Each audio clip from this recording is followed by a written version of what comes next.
Dans cette troisième partie du chapitre 5, nous allons voir les mutations de l'ADN ainsi que les actions de l'environnement. La biodiversité peut être observée à différentes échelles. La dernière échelle concerne la diversité des individus au sein d'une espèce. Nous avons vu précédemment dans ce chapitre que cette diversité venait en partie de la fécondation, qui unit au hasard deux cellules reproductrices, mais aussi de la gamétogenèse, qui produit une grande diversité de cellules reproductrices chez le même individu.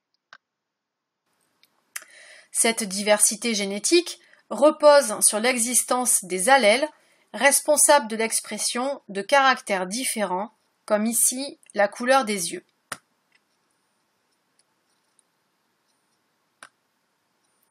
Hugo de Vries, un scientifique allemand, a étudié l'hérédité des caractères chez une espèce d'onagre appelée Eunothera lamarckiana.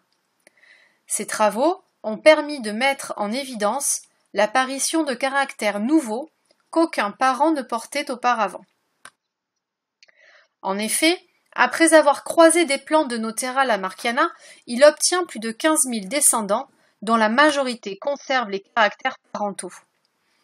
Pourtant, il observe aussi deux nouveaux phénotypes qui n'existaient pas chez les parents.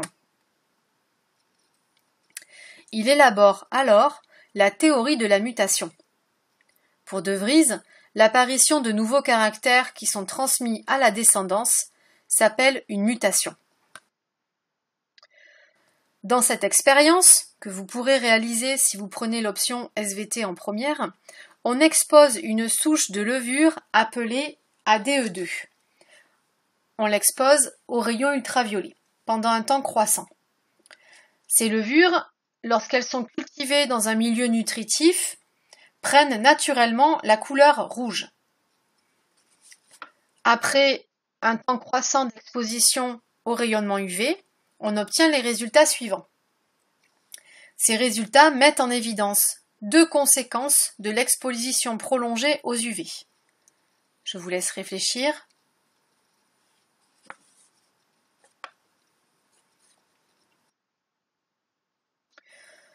Si on compare les trois boîtes, on remarque qu'il y a moins de colonies de levure, les petits points, rouge et blanc, au fur et à mesure que l'exposition est prolongée.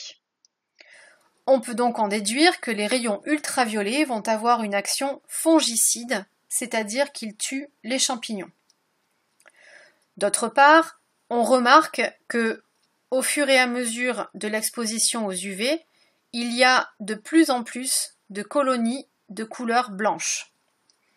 Cela signifie que les levures ont muté et elles expriment maintenant un nouveau caractère qui est la couleur blanche.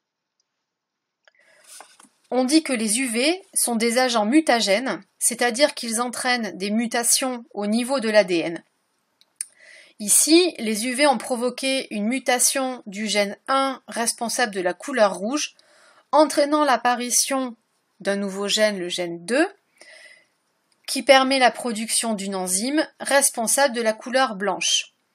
Cette mutation est transmise à la descendance, car toutes les levures de la colonie sont blanches. On peut donc dire que les mutations peuvent apparaître au hasard, comme c'est le cas pour l'onagre, ou alors en fonction de facteurs présents dans l'environnement, comme ici avec les rayons ultraviolets.